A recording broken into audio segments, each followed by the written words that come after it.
Dinilai ugal-ugalan, YLBHI desak Presiden dan DPR hentikan pembahasan RUU KUHP.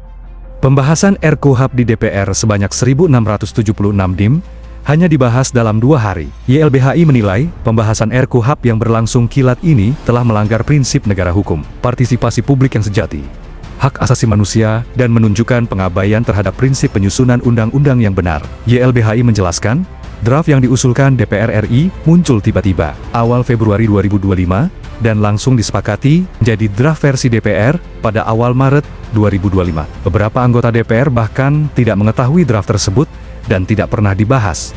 Dalam pertemuan terbuka, YLBHI mencatat setidaknya 11 persoalan krusial dalam pembahasan RKUHP. Pertama, Polri menjadi superpower dalam proses penyidikan dan membawahi penyidik non-Polri, kecuali KPK, Kejaksaan, dan TNI. Penyidik Polri menjadi penyidik utama yang diberi kewenangan untuk melakukan penyidikan terhadap semua tindak pidana. Kedua, terbukanya ruang bagi TNI untuk menjadi penyidik dalam tindak pidana umum. Ketiga, polisi bisa melakukan penangkapan sampai dengan 7 hari. Ini bertentangan dengan standar HAM internasional. Lebih buruk dari KUHP lama yang membatasi waktu penangkapan maksimal 1 kali 24 jam. Keempat, polisi bisa melakukan penahanan kapan saja tanpa izin pengadilan dengan dalih mendesak. Makna mendesak diserahkan kepada penyidik. Kelima, alasan penahanan dipermudah.